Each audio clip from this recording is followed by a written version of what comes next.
Hello guys, तो आज हम एक न्यू कोरियन ड्रामा एक्सप्लेन करने जा रहे हैं जिस ड्रामे का नाम है नेटोपिया। विदाउट टाइम जाए कि हम चलते हैं आठ एपिसोड की एक्सप्लेनेशन की तरफ। Let's go.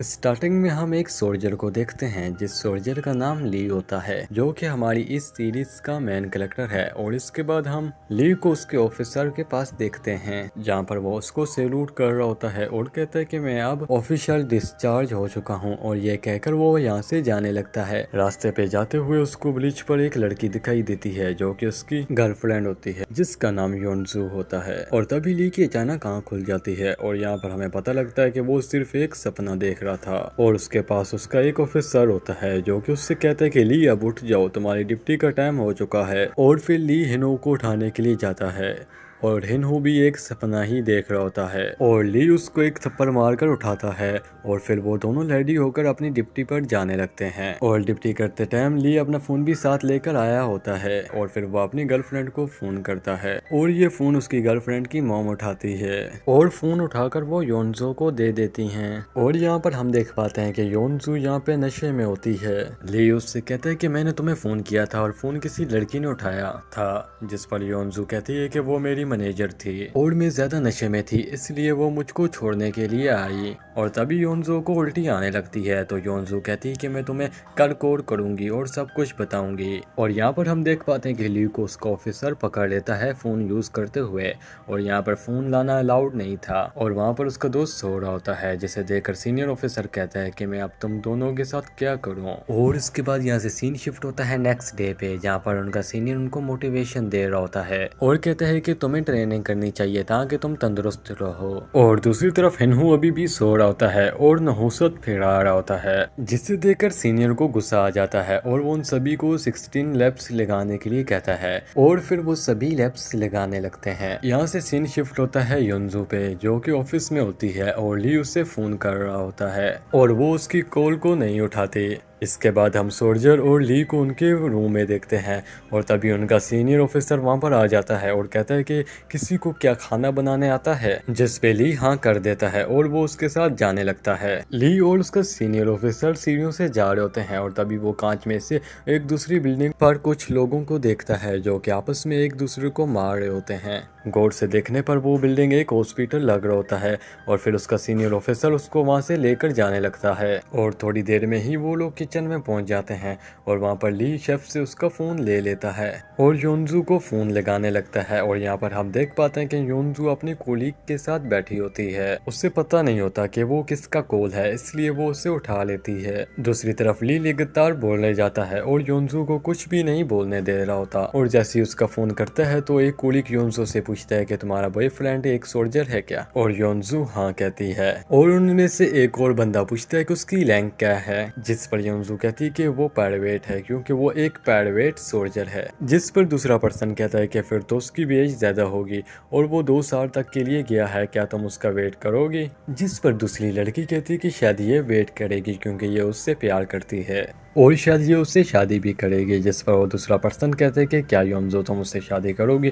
जिस पर योनजो कहती है कि अभी तक मैंने कुछ सोचा नहीं है। जिस पर उसके कोलीग उसे सोचने के लिए कहते हैं और फिर योनजो यहाँ से उठकर चली जाती है। और फिर वो ली को फोन करने लगती है लेकिन फोन शेफ उठाता है और कहता है कि वो अपनी यूनिट में वापस चला गया है। और हम देख पाते हैं कि नाइट में ली को फिर से फोन मिल जाता है और फिर वो योनजो को कॉल करने लगता है और योनजो कार को उठाकर कहती है कि मुझे कुछ टाइम के लिए ब्रेक चाहिए। सुनकर ली बहुत ज्यादा सैड हो जाता है और उससे कहते हैं कि तुम ये क्या बोल रही हो, मैंने तुम्हें सताया है इसलिए तुम मुझसे उसका बदला ले रही हो ना। जिस पर योनजू कहती है कि नहीं मैं ऐसा कुछ भी नहीं कर रही। योनजू कहती है कि अगर मैं तुम्हारा 2 साल तक के लिए वेट कर लूंगी तो उसके बाद क्या, हमारे रिलेशनशिप का क्या होगा और हम आगे क्या करेंगे। और इस टाइम पर योनजू भी रो रही होती है और तभी वहाँ पर सार्जर किम आ जाते हैं और ली सार्जर किम से कहता है कि मैं बस थोड़ी देर में आ रहा हूँ। इसके बाद ली योनजू से कहता है कि तुम्हें जो अच्छा लगे वो तुम करो। ये कहकर वो फोन काट देता है और हम कुछ दिन बाद देखते हैं जहाँ पर योंजू अपने फोन में ली और अपनी फोटो देख रही होती है और तभी उसके पास उसके मैनेजर का फोन आता है और कहता है कि मैं तुम्हारे घर के पास खड़ा हूँ। और फिर वो उसे अपने साथ एक होटल में लेकर जाता है जो कि बहुत ही बड़ा और अच्छा होता है। और वहाँ पर उसका मैनेजर उससे पूछता है क्या तुम्हें कुछ हुआ है, क्योंकि तुम पूरे रास्ते में कुछ बोली ही नहीं, क्या ये तुम्हारे बॉयफ्रेंड के बारे में है। और दूसरी तरफ हम ली को देखते हैं जो कि योंजू को कॉल कर रहा होता है और तभी उसके फोन में कॉल बजती है और वो उसे नहीं उठा रही होती, जिस पर उसका मैनेजर कहता है कि तुम्हें इससे उठा लेना चाहिए। जिस पर योंजू कहती है कि ये मेरे बॉयफ्रेंड की कार है और घर जाकर मैं उससे बात कर लूंगी। और यहाँ पर उसका मैनेजर उसकी तारीफ पे तारीफ करते जा रहा होता है और फिर वो दोनों ही बात करने स्टार्ट कर देते हैं और इस टाइम पे वो दोनों बहुत ज्यादा खुश होते हैं। और दूसरी तरफ हम ली को देखते हैं जो कि फोन अपने दोस्त को वापस कर देता है और फिर हम योंजू को देख पाते हैं जो कि अपने फोन में देखती है कि उसके पास एक मैसेज आया हुआ है और वो एक वॉइस मेल होता है। इसके बाद वो वॉशरूम में चली जाती है और वहाँ पर जाकर वो उस वॉइस मेल को सुनती है जिसमें दूसरी तरफ ली कह रहा होता है कि मैं तुम्हारे लिए सही नहीं हूँ और मुझे माफ कर दो, मैं अपने बारे में ही सोच रहा था, मैंने तुम्हारे बारे में कुछ नहीं सोचा, मुझे लगता है कि हमारा अलग रहना ही अच्छा है और ये हम दोनों के लिए ही अच्छा है। और ली उससे ब्रेकअप करने के लिए कह देता है और उससे कहता है कि तुम अब अपना ख्याल रखना। और ये सुनकर योंजू जोर जोर से रोने लगती है और योंजू ली को फोन लगाने लगती है तो ली का फोन बंद होया हुआ होता है और फिर योंजू ली से मिलने के लिए जाने लगती है, जिस पर उसका मैनेजर कहता है कि चलो मैं तुम्हें वहां तक छोड़ देता हूँ। और दूसरी तरफ हम ली को देखते हैं जिससे एक मिशन मिला होता है और वो होटल में से निकल कर जा रहा होता है, मतलब कि वो होटल उनके फ्लोर के नीचे होता है और तभी होटल की एक एम्प्लॉय उनको रोक लेती है। दूसरी तरफ हम योंजू को देखते हैं जो कि अपने मैनेजर के साथ होती है।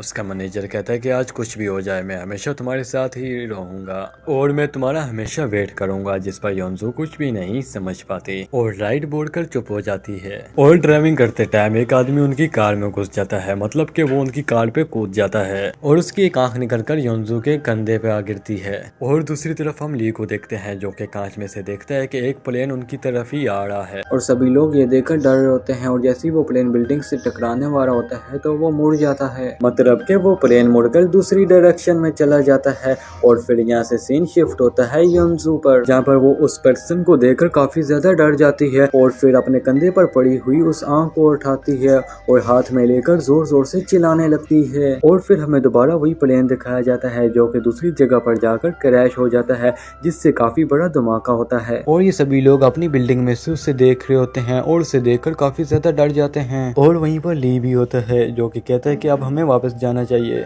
क्योंकि ये एक इमरजेंसी है। और दूसरी तरफ हम योंजू को देखते हैं जो कि अपने मैनेजर से कह रही होती है कि ये तुमने क्या किया, और दूसरी तरफ वो पर्सन अभी भी जिंदा होता है और योंजू उससे कहती है कि क्या तुम ठीक हो।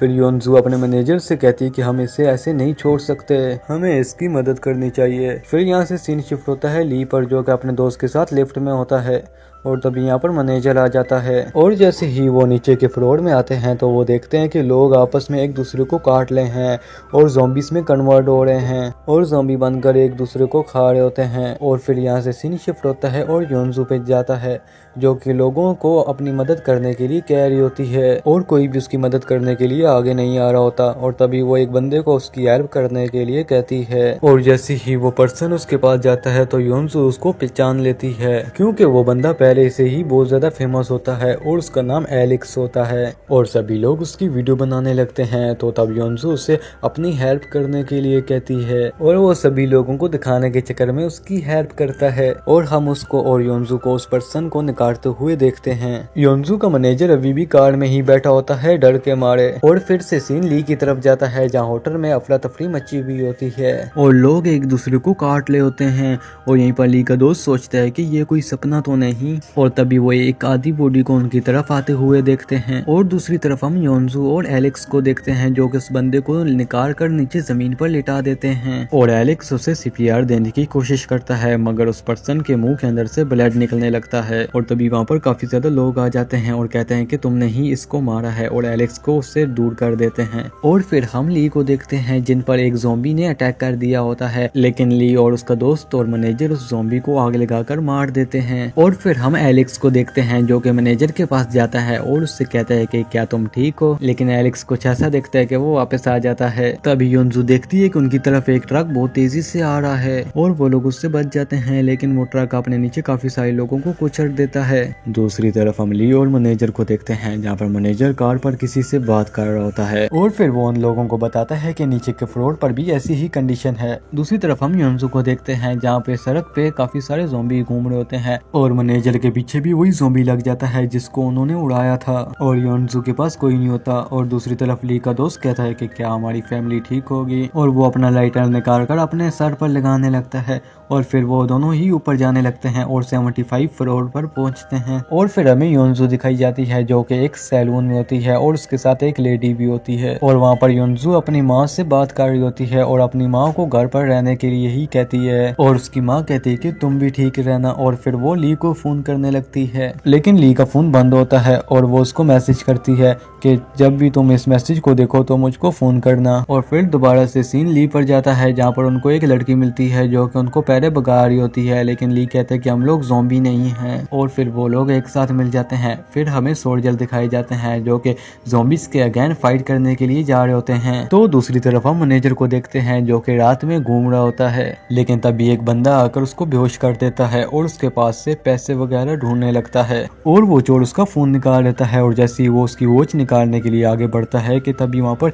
योंजू आ जाती है। और फिर यहाँ से सीन कट होकर ली पर आ जाता है जो कि वहाँ पर एक फोन कोड से फोन करने की कोशिश कर रहा होता है और ये लड़की बताती है कि ये सब कुछ बेकार है। और फिर ली उस लड़की से पूछते हैं कि क्या तुम्हारे पास कोई फोन है, जिस पर वो लड़की कहती है कि मेरे पास फोन नहीं है। तो ली उससे पूछते हैं कि यहाँ आसपास कोई फोन है, जिस पर वो लड़की बताती है कि यहाँ काउंटर में हो सकता है कि फोन हो, लेकिन वहाँ पर काफी ज्यादा ज़ॉम्बीज घूम रहे हैं। और वो तीनों एक प्लान बनाकर वहाँ से निकलते हैं, लेकिन तभी उनके सामने एक ज़ॉम्बी आ जाता है जिसको ली मार देता है। और फिर हमें दोबारा योंजू दिखाई जाती है जहाँ पे मैनेजर होश में आ गया होता है। तो योंजू से एक टावर पर जाने के लिए कहती है, जिस पर मैनेजर कहता है कि हम वहाँ पर कैसे जाएंगे क्योंकि तुम आसपास की सिचुएशन तो देख ही पा रही होगी। और मैनेजर वहाँ से जाने लगता है और योंजू को अपने साथ आने के लिए कहता है। तो योंजू उस लेडी को अपने साथ आने के लिए कहती है, लेकिन वो लेडी कहती है कि मैं अपनी शॉप को ऐसे नहीं छोड़ सकती। और वो लेडी कहती है कि तुम अपना ख्याल रखना। और फिर योंजू और मैनेजर वहाँ से जाने लगते हैं और हम देख पाते हैं कि उस लेडी के पीछे काफी ज्यादा ज़ॉम्बी आ रहे होते हैं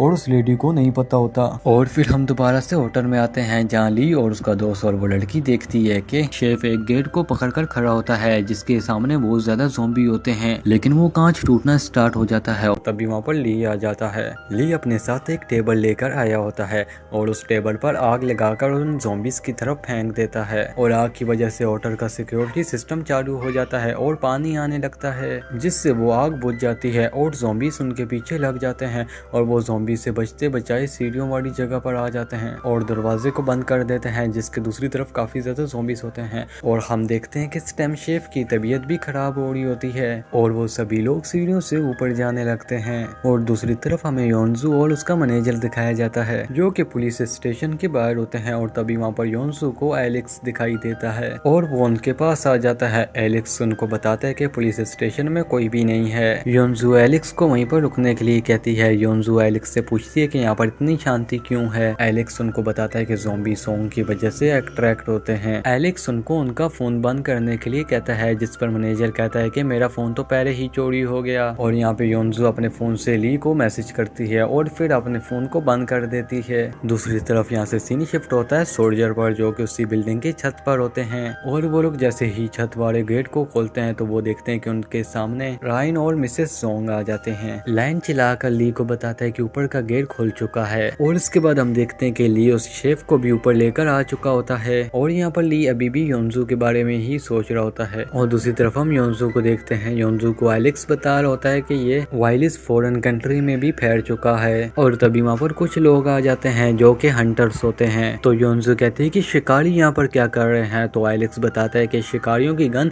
पुलिस स्टेशन में ही रखी होती है और अगर वो ऐसा ना करें तो उनको जेल भी हो सकती है और इसलिए अब वो यहाँ पर अपनी गन को लेने के लिए आए हैं और इस टाइम पर पुलिस और सोल्जर के पास सभी के पास उनकी गन्स होंगी। सोल्जर का नाम सुनकर योंजू को ली की याद आने लगती है। फिर यहाँ से सीन शिफ्ट होता है ली पर, जिसका अफसर उस पर गुस्सा हो रहा होता है क्योंकि वो यहाँ पर सिविलियन को लेकर आया होता है और ये अलाउड नहीं होता है। तो तब ली अपने सीनियर से कहता है कि ये इस टाइम बॉर्डर नहीं है और अब मुझे अपना फ़ोन भी दे दो आप। तो उसका सीनियर उससे मना कर देता है, पर सोजोन उससे कहती है कि हमें इस टाइम पर अपनी फैमिली से बात करने की ज़रूरत है। लेकिन वो उससे कहते हैं कि तुम यहाँ पर क्या कर रही हो, क्योंकि सिविलियंस का यहाँ पर आना मना है। और तभी उन्हें किसी चीज़ की ज़ोर से आवाज़ सुनाई देती है और उन्हें देखने पर पता चलता है कि ज़ॉम्बीज़ ऊपर की तरफ आ रहे हैं और उन्होंने नीचे का गेट भी तोड़ दिया होता है। लेकिन वो ज़ॉम्बीज़ के ऊपर आने से पहले ही वो ऊपर का गेट बंद कर देते हैं। और यहाँ पर हम शेफ को देखते हैं जो कि अजीब सा बिहेव कर रहा होता है। लेनू कह रहा होता है कि ये सब ज़ॉम्बीज़ हैं, लेकिन उसका सीनियर ये मानने से मना कर देता है और कहता है कि तुम मुझे बेवकूफ नहीं बना सकते। पर सुजुन उस सोल्जर से कहती है कि आपको क्या लगता है कि आप मजाक कर रहे हैं, आप मेरे कपड़ों को तो देखिए। और तब हम शेफ को देखते हैं जो कि जमीन पर गिर जाता है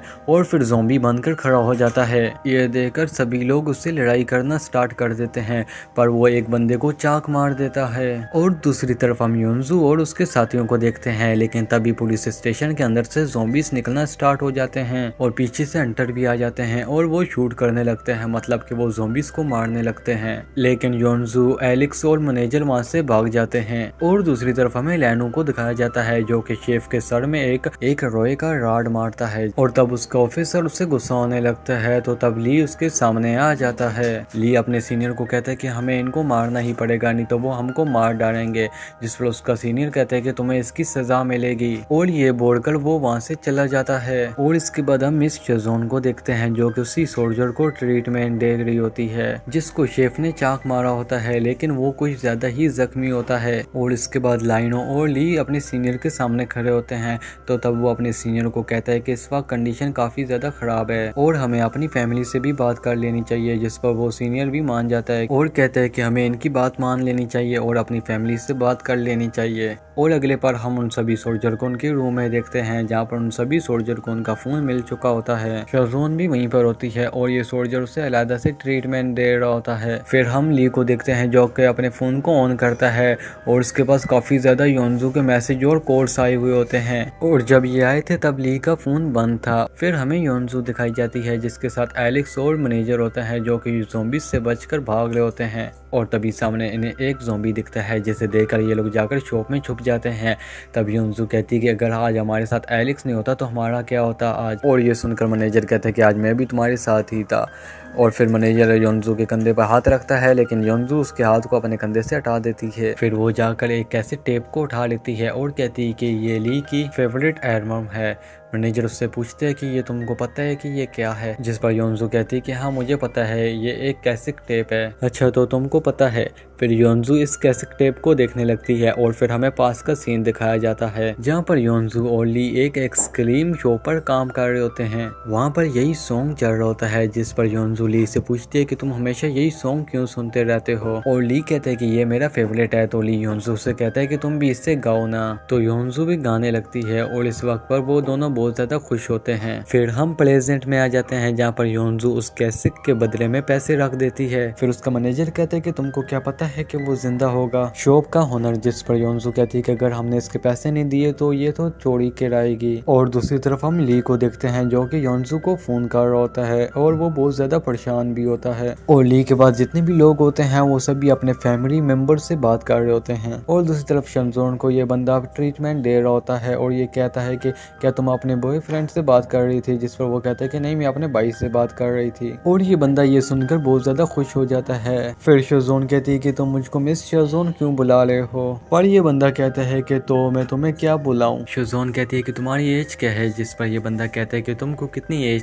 चाहिए। शेजोन कहती है कि अब मैं क्या ही बोलूं। और इसके बाद हमें ली को दिखाया जाता है जो कि योंजू के मैसेज को पढ़कर रो रहा होता है। और तभी वही बंदा आकर ली को कहता है कि क्या तुम रो रहे थे, तुम्हारी आवाज से ऐसा लग रहा है। और वो उसे चुप कराने लगता है और कहता है कि क्या तुम्हारे मॉम और डैड से तुम्हारी बात हुई है, जिस पर ली कहता है कि वो यहाँ पर नहीं है, वो दूसरी कंट्री में है, अफ्रीका में। और ये बंदा कहता है कि क्या अमेरिका सेफ है। और फिर यहाँ से सीन शिफ्ट होता है योंजू की तरफ और ये सभी लोग कुछ खा रहे होते हैं। एलेक्स कहता है कि मैं वैसे हांगकांग में रहता हूँ, लेकिन यहाँ पर मैं एक होटल में रुका हूँ और वो वही होटल होता है जिसमें ली होता है। जिस पर योंजू कहती है कि मेरा बॉयफ्रेंड भी उसी होटल में रहता है जो कि एक सोल्जर है और देश की सेवा कर रहा है। जिसपे मैनेजर बोलता है कि वो एक एयर डिफेंस यूनिट में है जो कि उसी होटल के ऊपर है और मैं इसको उससे ही मिलवाने के लिए लेकर जा रहा था। और फिर एलेक्स अपना फोन निकालता है और कहता है कि क्या इनमें से कोई एक है। और वो कहती है कि हाँ यही मेरा बॉयफ्रेंड है। और ये सुनकर वो दोनों ही इस पर हंसने लगते हैं और कहते हैं कि क्या यही जोकर तुम्हारा बॉयफ्रेंड है। और फिर योंजू कहती है कि क्या सब कुछ ठीक हो जाएगा पहले जैसे। और इस टाइम वो बहुत ज्यादा सैड होती है। और फिर योंजू अपने फोन को ऑन करती है और देखती है कि उसके पास ली के मैसेजेस और कॉल्स आए हुए हैं और वो ये देखकर रोने लगती है। मैसेजेस में ली ये कह रहा होता है कि तुम जहाँ भी रहो तो अच्छे से रहना और मुझे अपनी लोकेशन शेयर कर देना ताकि मैं तुम्हें लेने के लिए आ जाऊँ। योंजू एलेक्स और मैनेजर को बताती है कि वो ठीक है, जिस पर वो कहते हैं कि हमने तो बोला ही था कि वो ठीक होगा। और योंजू ली को कॉल करने लगती है लेकिन सर्विस ना होने की वजह से कॉल नहीं लगता। और योंजू कहती है कि मैं अब यहाँ से जा रही हूँ। तो तब एलेक्स उससे रोकता है और कहता है कि हम भी तुम्हारे साथ चलेंगे। तो योंजू एलेक्स से पूछती है कि तुम वहाँ पर क्यों जा रहे हो। जिस पर एलेक्स कहता है कि मेरी कार उस होटल के नीचे ही खड़ी है और हम दोनों साथ ही चलेंगे। फिर एलेक्स मैनेजर से पूछते हैं कि क्या तुम हमारे साथ चल रहे हो। और दूसरी तरफ हम सोल्जर को देखते हैं जिनके पास ज्यादा खाना नहीं होता। जिस पर मिस शंजोन उनसे कहती है कि ये तो बहुत कम खाना है। और फिर हम देखते हैं कि जिस जगह पर वो लोग बैठे होते हैं वहाँ की लाइट चली जाती है और जब भी लाइट आती है तो हम देखते हैं कि रैनो अपनी नाक में उंगली डालकर बैठा होता है, जिसे देखकर उसका सीनियर उससे गुस्सा होता है। फिर रैनो अपने फोन में देखकर ली को बताता है कि हमारे फोन की नेटवर्क्स नहीं आ रहे। और फिर सभी सोल्जर खाना खाना स्टार्ट कर देते हैं। और फिर हम दूसरी तरफ योंजू एलेक्स और मैनेजर को देखते हैं और उनको चारों तरफ सिर्फ ज़ॉम्बी ही दिखाई दे रहे होते हैं जो कि एक दूसरे को खा रहे होते हैं। और फिर वो सभी दूसरी रास्ते से जाने लगते हैं। और फिर हम देखते हैं कि बीच की सड़क पर योंजू गिर जाती है और तब मैनेजर उससे कहता है कि ऐसी सीधी सड़क पर कौन गिरता है। और फिर मैनेजर उससे कहता है कि तुम्हारे तो शू लेस खुल चुके हैं। और वो थोड़ी इमोशनल हो जाती है और फिर उसको कुछ याद आता है जब ली उसके शूज लेस को बांध रहा होता है और उससे बताता है कि शू लेस कैसे बांधते हैं। और तभी सीन शिफ्ट होता है सोल्जर की तरफ जो कि अपना अपना खाना खा रहे होते हैं। और वहीं पर ली और उसके दोस्त बात कर रहे होते हैं कि वो सोल्जर ज़ॉम्बी क्यों नहीं बना जबकि वो शेफ तो ज़ॉम्बी बन गया था। और तभी कोई जोर जोर से गेट को बजाने लगता है जिस पर ये सभी लोग डर जाते हैं। और फिर इनका ऑफिसर उस गेट को जोर से लात मारता है और उसके पीछे वही सोल्जर होता है जो कि पीछे जाकर गिरता है और वो सोल्जर पूरी तरीके से ज़ॉम्बी बन गया था। और तभी एक सोल्जर उसे देखकर उसके पास चला जाता है और कहता है कि सोन वो तुम ठीक तो हो। शोजोन उस सोल्जर को रोकती है लेकिन वो सोल्जर बाहर चला जाता है और तभी वो ज़ॉम्बी उस सोल्जर के सर में काट लेता है। और तभी उनका सीनियर गन लेकर आता है और उस ज़ॉम्बी के ऊपर फायर करने लगता है लेकिन इसको कुछ नहीं हो रहा होता और फिर से वो खड़ा हो जाता है। हम पास में आते हैं और देखते हैं कि यहाँ पर योंजू को एक लड़का प्रपोज कर रहा होता है। और यहाँ पर हम ली को भी देखते हैं जो कि अपने दोस्त के साथ होता है और कहते हैं कि यहाँ पर क्या हो रहा है। और यहाँ पर ली का दोस्त ली को बताता है कि योंजू को एक लड़का प्रपोज कर रहा है। और यहाँ पर हमें पता चलता है कि ली को यहाँ पर योंजू बिल्कुल भी पसंद नहीं होती और योंजू उस बंदे को यहाँ पर मना कर देती है। और इसके बाद यहाँ पर इनकी क्लास स्टार्ट हो जाती है। तो यहाँ पर इनका टीचर इनसे कहता है कि नेक्स्ट सिलेबस के लिए तुम्हें अपना पार्टनर चूज करना होगा। और क्लास खत्म होने के बाद ली और ली का दोस्त वहाँ से जाने लगते हैं लेकिन तब योंजू उनके पास आ जाती है। ली को अपना पार्टनर बनने के लिए कहती है लेकिन यहाँ पर ली उससे मना कर देता है और कहता है कि मेरा पार्टनर फिलहाल मेरा दोस्त ही है। और इसके बाद हम ली और उसके दोस्त को एक जगह पर देखते हैं जो कि कॉलेज में ही होती है। ली अपने दोस्त से पूछते हैं कि योंजू को सभी लड़के प्रपोज क्यों करते रहते हैं। जिस पर ली का दोस्त बताता है कि क्योंकि योंजू बहुत ही ज्यादा ब्यूटीफुल है। ली कहता है कि मुझे तो ऐसा नहीं लगता, मुझे तो उसकी शक्ल बिल्कुल बेकार लगती है। ली का दोस्त कहता है कि योंजू तुम्हारी पार्टनर क्यों बनना चाहती है। जिस पर ली कहता है कि क्योंकि मैं यहाँ का हीरो हूँ इसलिए। फिर उसका दोस्त कहता है कि शायद से वो पागल हो चुकी है। और हम देखते हैं कि योंजू वहीं पर होती है जो कि रेडी होती है और इनकी बातें सुन रही होती है। और तभी वो बैठ जाती है और तब ली उससे कहता है कि तुम यहाँ पर क्या कर रही हो। जिस पर योंजू कहती है कि यहाँ पर कोई भी आ जा सकता है और फिर वो ये बोलकर यहाँ से चली जाती है। और फिर ली का दोस्त उस पर गुस्सा हो रहा होता है और कहता है कि उसने सब कुछ सुन लिया। और इसके बाद हम उसको एक आइसक्रीम शॉप पे देखते हैं जहाँ पर वो जॉब के लिए आया होता है और उसकी जॉब लग गई होती है और ये आदमी उसको कॉन्जुक्रेट कर रहा होता है। और फिर वो ली से कहते हैं कि ये तुम्हें मेंटेन करेगी। और जैसे ही वो दूसरी तरफ देखता है तो देखते ही रह जाता है क्योंकि दूसरी तरफ योंजू होती है और वो बहुत ज्यादा ली से गुस्सा होती है क्योंकि ली ने कार उससे बहुत कुछ उल्टा सीधा कहा होता है। और हम रात के टाइम योंजू को एक बस स्टॉप पे देखते हैं जहाँ पर वो अपनी एक फ्रेंड से बात कर रही होती है और वो कहती है कि ली को नहीं पता कि मैं कितनी ब्यूटीफुल हूँ और मैं उसका बदला लेकर रहूंगी और मैं कर उसको दिखाऊंगी कि मैं कितनी सुंदर हूँ। और उसकी आंखें तो देखो बिल्कुल मेढक जैसी लगती हैं। और जैसे ही योंजू पीछे मुड़कर देखती है तो पीछे ली खड़ा होता है। ली को देखकर योंजू उससे पूछती है कि तुम यहाँ पर क्या कर रहे हो, जिस पर ली कहता है कि ये एक बस स्टैंड है और ये तुम्हारे बाप की जगह नहीं है और यहाँ पर मैं खड़ा हो सकता हूँ। और उसके बाद वो बस में बैठकर यहाँ से चला जाता है। और दूसरे दिन हम ली और योंजू को शॉप में देखते हैं जहाँ पर एक कस्टमर योंजू से बहस कर रहा होता है क्योंकि उसे आइसक्रीम वापस करनी होती है। लेकिन योंजू से कहती है कि हमारी पॉलिसी के हिसाब से हम 3 घंटे बाद किसी से भी आइसक्रीम वापस नहीं करते और इस बंदे को 7 घंटे से भी ज्यादा हो चुके होते हैं, इसलिए योंजू इस बंदे को मना कर रही होती है। लेकिन वो बंदा उसके ऊपर आइसक्रीम को फेंक देता है। लेकिन ली योंजू को अपनी तरफ खींच लेता है और उस की अपने फोन से वीडियो बनाने लगता है और ये देखकर वो बंदा वहां से भाग जाता है। और इसके बाद हम ली और योंजू को देखते हैं जो कि उसी दीवार को साफ कर रहे होते हैं। तो तब यहाँ पर योंजू ली को थैंक यू कहती है। ली कहता है कि हाँ ठीक है। इसके बाद वो दोनों ही बहस करने लगते हैं। फिर ली कहता है कि तुमने कल मुझे मेढक कहा था। योंजू कहती है कि तुम भी तो मेरी बुराई कर रहे थे। फिर ली कहता है कि अच्छा चलो ठीक है, अब हमारा हिसाब बराबर हो गया।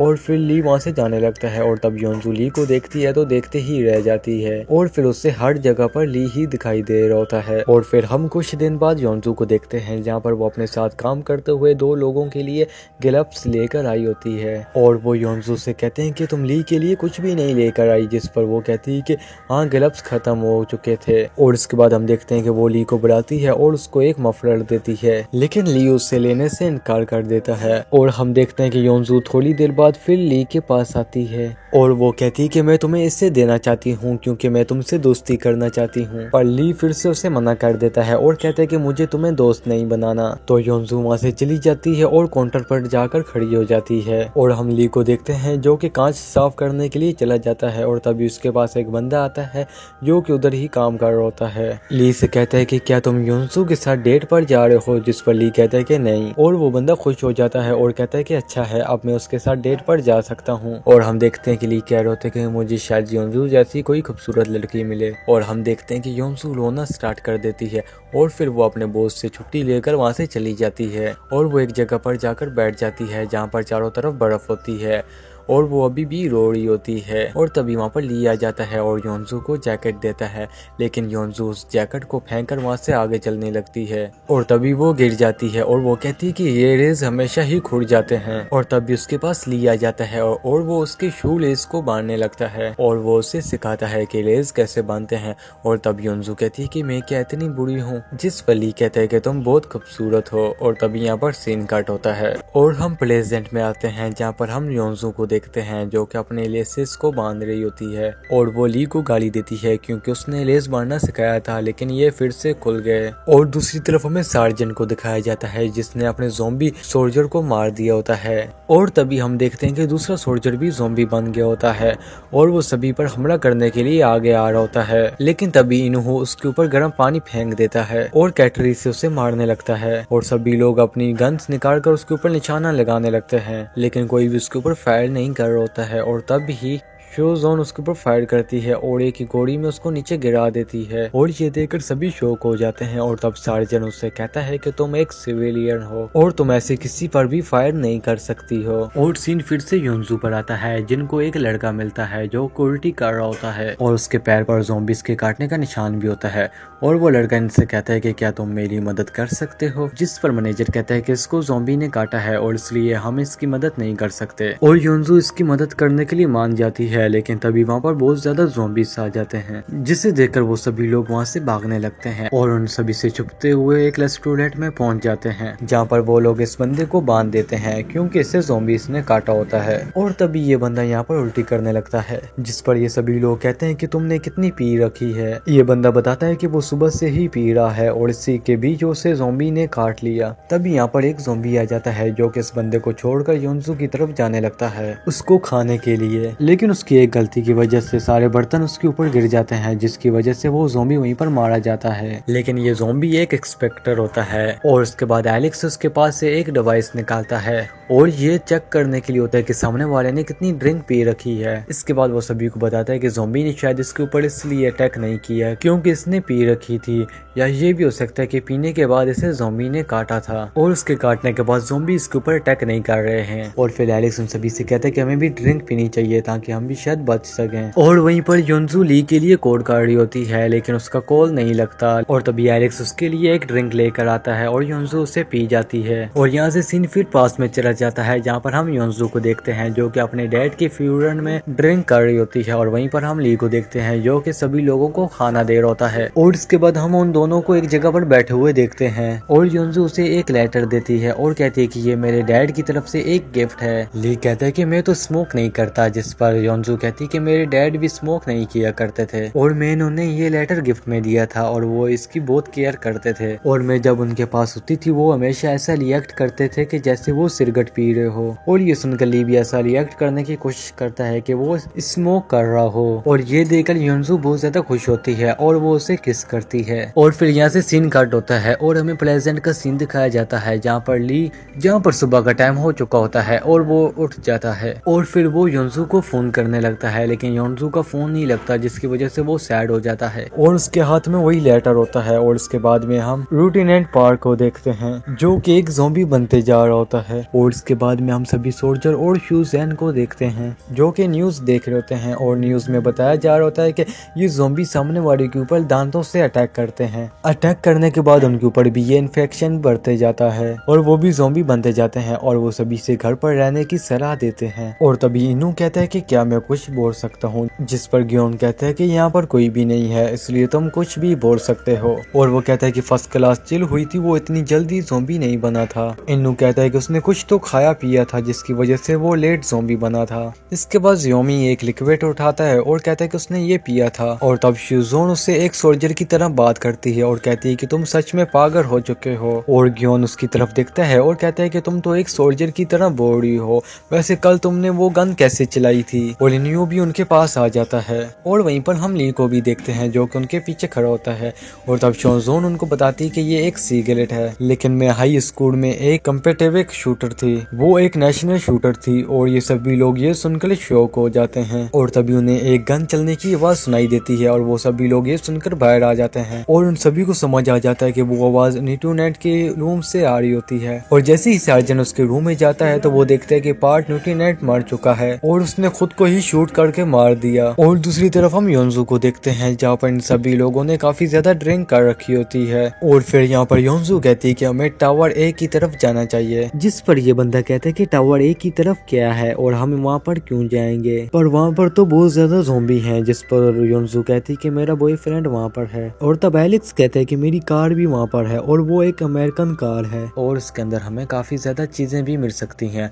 और टावर ए के अंदर योंजू का बॉयफ्रेंड भी है जो कि एक सोल्जर है और वो हमें बचा सकता है। और वहाँ पर हम योंजू को देखते हैं जो कि फुल नशे में होती है और वो गोल्ड क्रिस्टल को लेकर बाहर निकल जाती है ज़ॉम्बीज़ को मारने के लिए। और एलेक्स वहीं पर होता है जो कि अपने आप से बातें कर रहा होता है। हम देखते हैं कि इस बंदे को सच में ज़ॉम्बी नहीं मार होते हैं पर इन दोनों के पीछे ज़ॉम्बी पड़ जाते हैं। और तभी ये बंदा कार का हॉर्न बजाता है और उन दोनों को बचा लेता है। और दूसरी तरफ हम सार्जन को देखते हैं जो कि बंदूक से अपने आप को मारने की कोशिश कर रहा होता है। लेकिन तभी हिनहू और लियो उसके रूम में आ जाते हैं जहाँ पर वो उससे कहते हैं कि आप क्या कर रहे हो, जिस पर सार्जन कहता है कि मैं पार्क की आइडेंटिफिकेशन कर रहा हूँ। और इसके बाद हम देखते हैं कि लियो और इनू सार्जन के पास आते हैं और आकर कहते हैं कि हमारे पास एक बहुत बड़ी प्रॉब्लम है। जिस पर सार्जन कहता है कि तुम किसके बारे में बात कर रहे हो। तो इनू सार्जन को बताता है कि जैसे कि कल लाइट गई थी और वो वापस से आ गई। जिस पर सार्जन कहता है कि हाँ मुझे वो याद है, अब आगे बोलो। फिर इनू बताता है कि होटल की इलेक्ट्रिक सप्लाई है वो एक्सटर्नल से बैकअप पर चली गई और हमारे पास पानी आ रहा है। इसका मतलब है कि वाटर टैंक अभी भी चल रहे हैं और इस टाइम पर शायद वो होटल के जनरेटर का यूज कर रहे हैं। और अगर जनरेटर बंद होगी तो हमारे पास पानी भी आना बंद हो जाएगा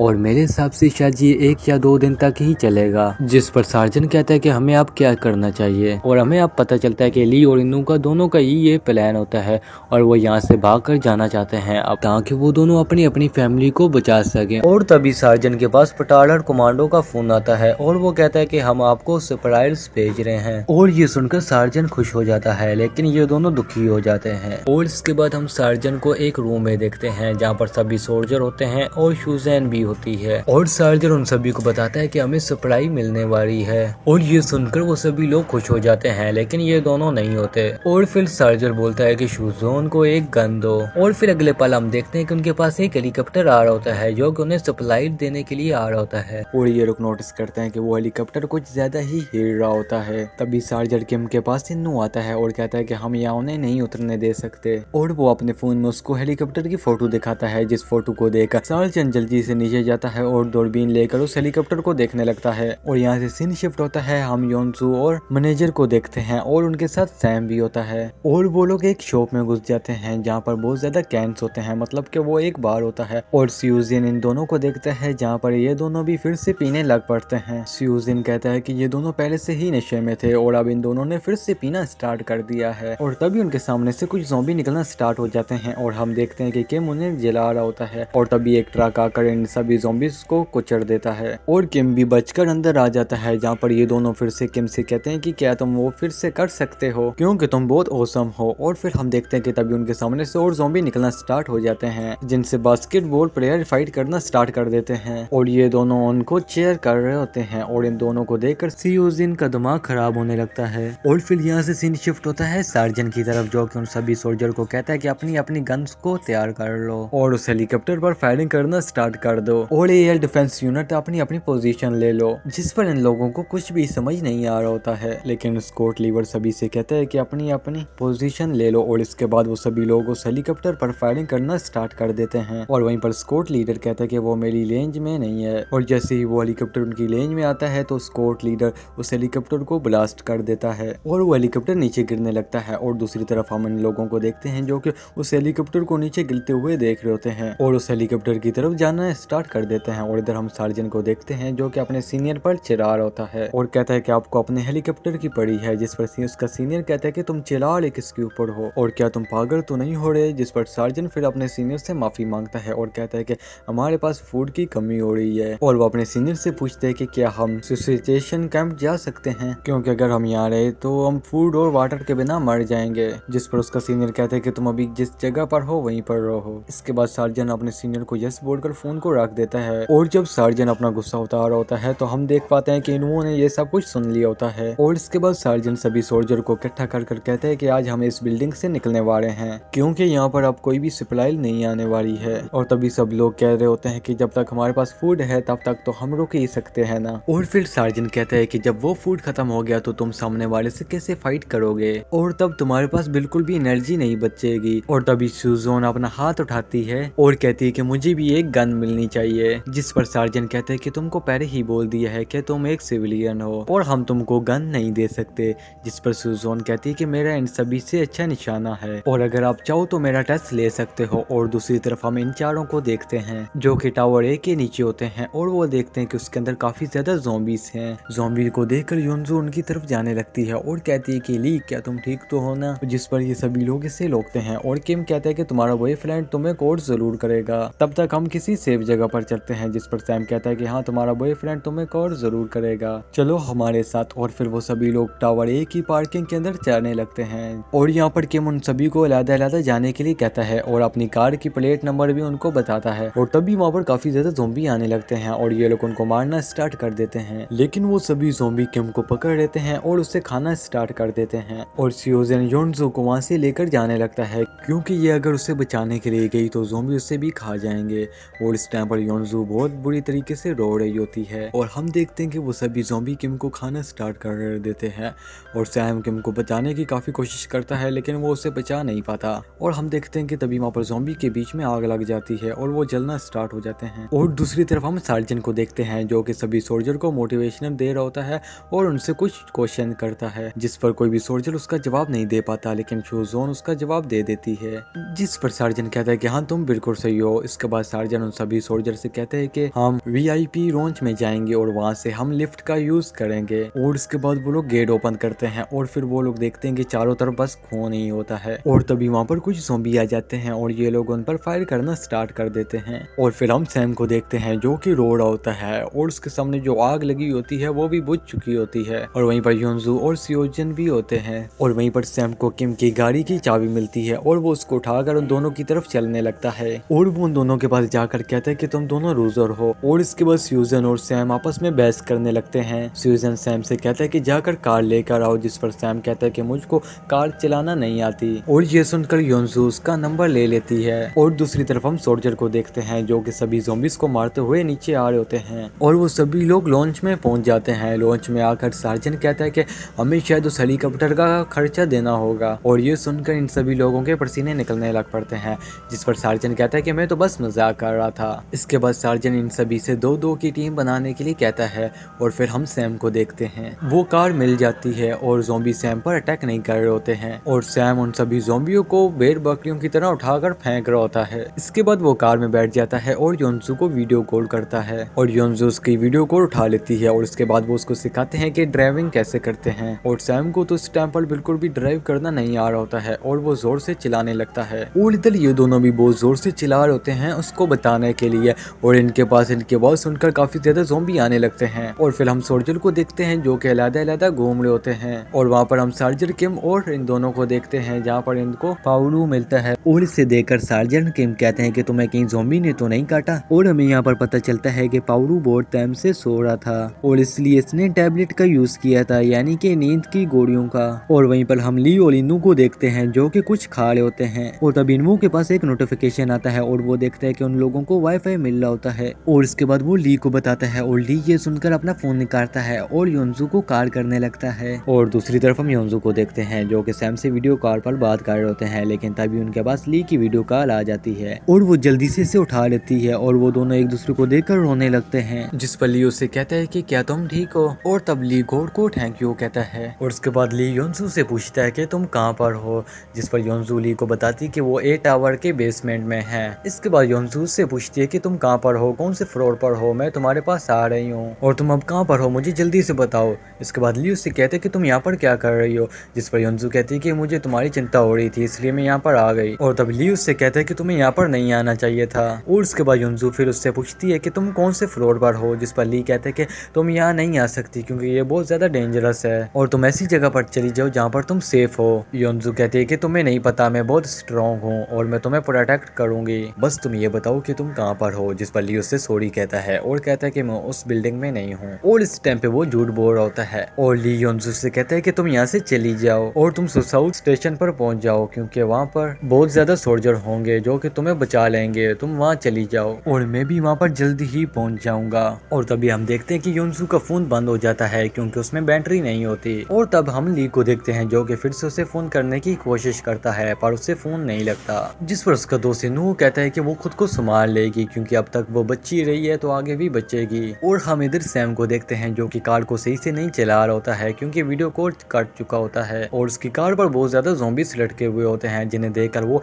एक्सीलेटर दबा देता है और वो उस कार को ड्राइव करते हुए योंजू और सियोजन के पास आ जाता है और उन दोनों के पास खड़े हुए सभी ज़ॉम्बीज को मार देता है। और इसके बाद सियोजन सैम से कहता है कि आज गाड़ी तेरा भाई चलाएगा। और इसके बाद हम सियोजन को कार चलाते हुए देखते हैं जो कि सभी ज़ॉम्बीज को मारता हुआ जा रहा होता है और सैम और सियोजन फिर से एक दूसरे से बहस करना स्टार्ट कर देते हैं।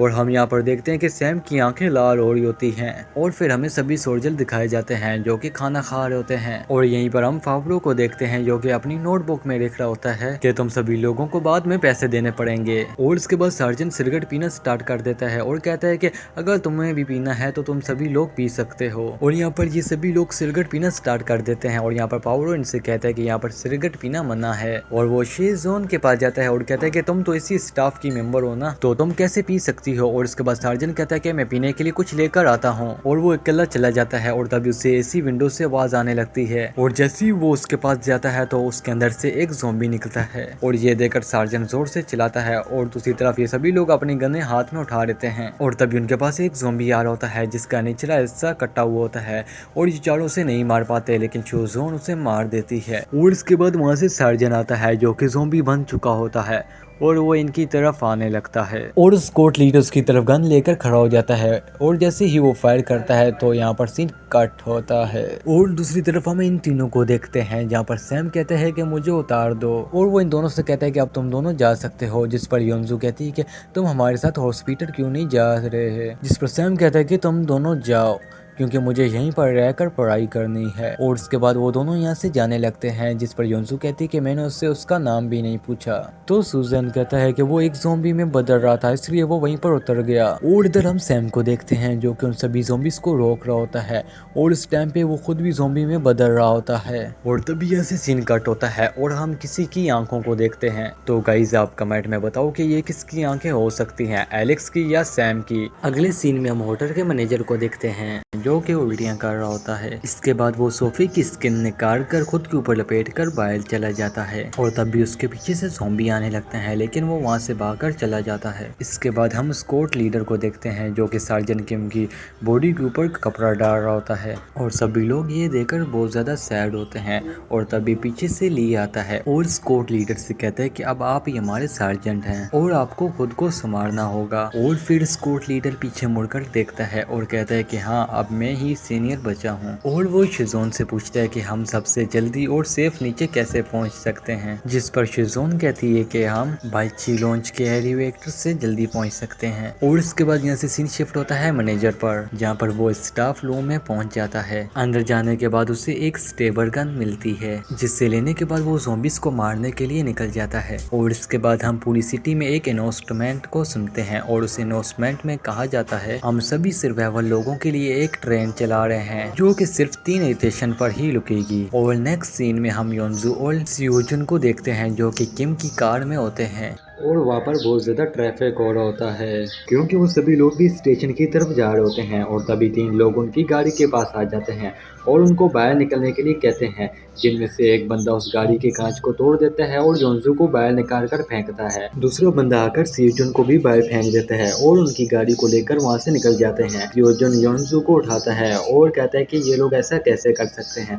योंजू कहती है कि ये सब लोग पागल हो चुके हैं। और उसके बाद सियोजुन उसको स्टेशन की तरफ लेकर जाने लगता है, जहाँ पर वो लोग अंडरग्राउंड टनल में चले जाते हैं और उनके साथ बहुत सारे लोग भी होते हैं। और दूसरी तरफ हम सभी सोल्जर को देखते हैं जिनको लिफ्ट मिल जाती है और वो लोग उस लिफ्ट में आ जाते हैं और नीचे जाने लगती हैं। और तभी लिफ्ट 58 फ्लोर पर रुक जाती है और उनके सामने कोई और नहीं बल्कि मैनेजर पार्क होता है। और फिर यहाँ से सीन शिफ्ट होता है योंजू की तरफ, जहाँ पर हम उन दोनों को देखते हैं जो कि सीढ़ियों से नीचे उतर रहे होते हैं। और उस टाइम पे वहाँ पर बहुत ज्यादा ही भीड़ होती है। जैसे तैसे करके वो लोग स्टेशन तक पहुँच जाते हैं और वहाँ पर मेट्रो ट्रेन आने से पहले ही सभी लोग एक दूसरे को धक्का देने लगते हैं, जिसकी वजह से सेफ्टी ग्लास टूट जाता है और सभी लोग ट्रेन के आगे आ जाते हैं, जिसकी वजह से वो लोग कुचले जाते हैं। और भीड़ की वजह से योंजू और सियोजन भी अलग-अलग हो जाते हैं। जब वो कांच टूटा था तो वो दोनों भी उधर की साइड गिरते हैं। और फिर हम योंजू को देखते हैं, लेकिन उसके साथ सियोजन नहीं होता और वो सभी लोग चिल्लाने लग पड़ते हैं क्योंकि उस ट्रेन की वजह से कई लोग मारे जाते हैं और कई जख्मी हो जाते हैं। और वो सभी लोग एक दूसरे को धक्का देकर उस ट्रेन के अंदर घुसने लगते हैं। और यहाँ से सीन वापस सोल्जर की तरफ आता है, जिन लोगों के सामने खड़ा होता है मैनेजर पार्क, जिनको देखकर सियोजन खुश हो जाती है और वो उनकी तरफ जाने लगती है, लेकिन हेनो उससे वापस खींच लेता है और कहता है कि उनके पाँव में चोट लगी हुई है। और सियोजन मैनेजर से कहती है कि आपको ये चोट कैसी लगी है, ऐसे ही लगी होगी ना। जिस पर आर्कॉन पार्क कहता है कि मुझे ज़ॉम्बीज़ ने काटा है। और तभी हम एक सोल्जर को देखते हैं जो कि उससे मारने वाला होता है, लेकिन ली उसे रोक लेता है और कहता है कि तुम इससे नहीं मार सकते क्योंकि ये अभी तक एक ज़ॉम्बी नहीं बना है। जिस पर ये सोल्जर कहता है कि ये कभी भी ज़ॉम्बी बन सकता है और ये हमारे लिए खतरा है। और तभी पीछे से दूसरा सार्जेंट आता है जो कि उस सोल्जर से कहता है कि अपनी गन नीचे करो, जिस पर वो सोल्जर गन नीचे कर लेता है। और तभी पाउलो कहता है कि मुझे नहीं लगता कि इस बंदे को हमारे साथ होना चाहिए। और यहाँ पर वो आर्कॉन पार्क की बात कर रहा होता है। पाउलो कहता है कि अच्छा तो हमें यहाँ से अब चलना चाहिए, जिस पर सुजोन कहती है कि रुको जरा, इसे काफी देर से ज़ॉम्बी ने काटा है पर ये अभी तक एक ज़ॉम्बी नहीं बना। इसके बाद सुजोन सभी सोल्जर से कहती है कि क्या ये हमारे साथ चल सकता है, जिस पर कोई भी हाँ में जवाब नहीं देता। और तभी हम सुजोन को देखते हैं जो कि इमोशनल हो रही होती है। और तभी मैनेजर कहता है कि ये लोग सही कह रहे हैं तो तुम्हें यहाँ से जाना चाहिए और मैं इस टाइम पर बहुत डेंजरस हूँ। और कहते हैं कि अगर मैंने तुमको काट लिया तो मैं खुद को कभी भी माफ नहीं कर पाऊंगा। इसके बाद सुजोन रोना स्टार्ट कर देती है, जिस पर आर्कॉन पार्क कहता है कि तुम अभी मत लो क्योंकि मैं भी अभी रोना शुरू हो जाऊंगा। और सुजोन उसे सब कुछ के लिए थैंक यू बोलती है और कहती है कि मैं तुम्हें कभी भी नहीं भूलने वाली। और वो दोनों एक दूसरे को झुक उनका रिस्पेक्ट दे रहे होते हैं, लेकिन तभी उनकी लिफ्ट के ऊपर कुछ आकर गिरता है और ये बहुत सारे ज़ॉम्बीज होते हैं। और इसके बाद हमें योंजू को दिखाया जाता है जो कि रोड़ी होती है और तभी एक आंटी उसे मेट्रो के अंदर ले लेती है और तभी हम देखते हैं कि उनके सामने एक छोटा बच्चा और उसकी दादी आ जाती है और ट्रेन में जगह ना होने की वजह से योंजू बाहर आ जाती है और उस बच्चे को अंदर कर देती है। और इसके बाद योंजू उसकी दादी को कहती है कि वो ठीक होगा और ये बोलने के बाद जैसे ही वो देखती है तो मेट्रो के पीछे बहुत ज्यादा ज़ॉम्बीज होते हैं। इसके बाद हम मेट्रो ट्रैक को देखते हैं जहाँ पर बहुत ज्यादा ब्लड ही ब्लड होता है और तभी योंजू को सियोजन की घड़ी मिलती है उसी ब्लड के अंदर और कहती है कि तुमने मुझे बचाया था। तभी हम इस दादी को देखते हैं जो कि अपना चाकू निकाल लेती है और कहती है कि मैं तुम्हें मार दूंगी, पर वो उसे नहीं निकालती और लेवले ट्रैक पर चली जाती है और योंजू उसे बचाने के लिए उसके पीछे चली जाती है और तभी उसके पीछे से एक मेट्रो ट्रेन आ जाती है जो कि उसके सामने ही रुक जाती है और फिर से वो उसी दादी को बचाने के लिए चली जाती है और वो उस दादी को बचाकर एक दीवार के सहारे खड़ा कर देती है और कहती है कि अब यहाँ से हिलना मत। और यहाँ पर हम देख पाते हैं कि उस दादी को ज़ॉम्बीज़ ने पहले ही काट लिया होता है और वो ट्रेन वहाँ से निकलना स्टार्ट हो जाती है।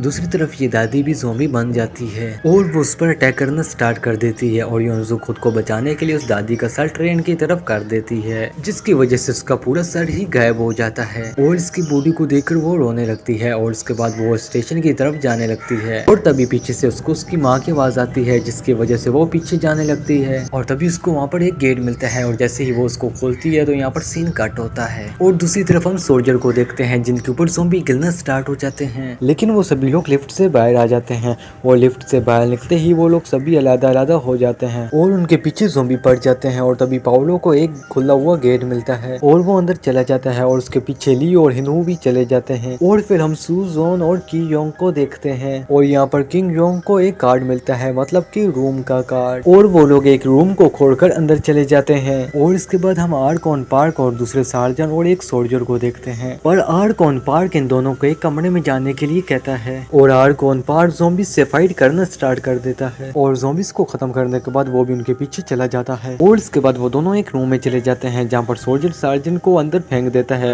अंदर से गेट को लॉक कर लेता है और आर्कॉन पार्क के लिए गेट नहीं खोलता और इसके बाद आर्कॉन पार्क ज़ॉम्बीज़ को देखकर कहते हैं कि तुम लोग मुझे खा ही लो, पर कोई भी ज़ॉम्बी उससे खाता नहीं है और उसे देखे बिना ही आगे चले जाते हैं, जिसकी वजह से आर्कॉन पार्क खुद का याद उन ज़ॉम्बीज़ के मुंह के अंदर देने लगता है, पर फिर भी ज़ॉम्बी उससे नहीं खाते और ये चीज हमने पीछे सैम के साथ भी देखी थी। और फिर हम आर्कॉन पार्क को देखते हैं और जैसे ही उसे पता चलता है कि ज़ॉम्बी उससे नहीं खा रहे तो वो कुछ ऐसी स्माइल करता है और दूसरी तरफ हम सार्जन को देखते हैं जो कि उस सोल्जर से कह रहा था कि तुमने ऐसा क्यों किया, क्योंकि हमारे पास तो बहुत ज्यादा टाइम था उसे अंदर लेने के लिए, जिस पर ये सोल्जर कहता है कि उसके पाँव में एक ज़ॉम्बी ने काटा है और यही मैटर करता है, जिसकी वजह से वो कभी भी ज़ॉम्बी बन सकता है और हमें मार सकता है। और तभी इन्हें बाइट से आवाज आती है कि मैं अभी तक मरा नहीं हूँ और इस सोल्जर का नाम क्वेज सिंह होता है। आर्कॉन पार्क कहते हैं कि मुझे नहीं लगता कि मैं यहाँ पर मरने वाला हूँ, जिस पर सार्जन उससे माफी मांगता है और आर्कॉन पार्क कहता है कि तुम्हें माफी मांगने की कोई जरूरत नहीं, जिस पर ये सोल्जर कहता है कि तुम झूठ बोल रहे हो क्योंकि तुम्हें ज़ॉम्बीज़ ने काटा है, जिस पर आर्कॉन पार्क उसे चुप रहने के लिए कहता है और कहता है कि मैं अभी एंजॉय कर रहा हूँ और इनसे बात कर रहा हूँ। और ये सुनकर वो सोल्जर गेट में लगे हुए लैंप से उन्हें देखने लगता है और वो देखता है कि आर्कॉन पार्क एक ज़ॉम्बी के गले में हाथ डालकर खड़ा होता है और फिर आर्कॉन पार्क उनसे कहते हैं कि मैं ये कभी भी नहीं भूलूंगा। ये कहकर वो वहाँ से जाने लगता है। यहाँ से सीन शिफ्ट होता है योंजू की तरफ जो कि उस गेट को खोल लेती है और वो एक ऐसे एरिया में आ जाती है जहाँ पर चारों तरफ सिर्फ मशीन ही होती है और यहाँ पर फिर से उसे एक औरत की आवाज सुनाई देती है और तभी वहाँ पर उसे बहुत ज्यादा ज़ॉम्बीज़ मिलते हैं, जिसकी वजह से वो दूसरी तरफ जाने लगती है और तभी उसे एक और गेट मिलता है जिसके ऊपर स्टिक एरिया लिखा होता है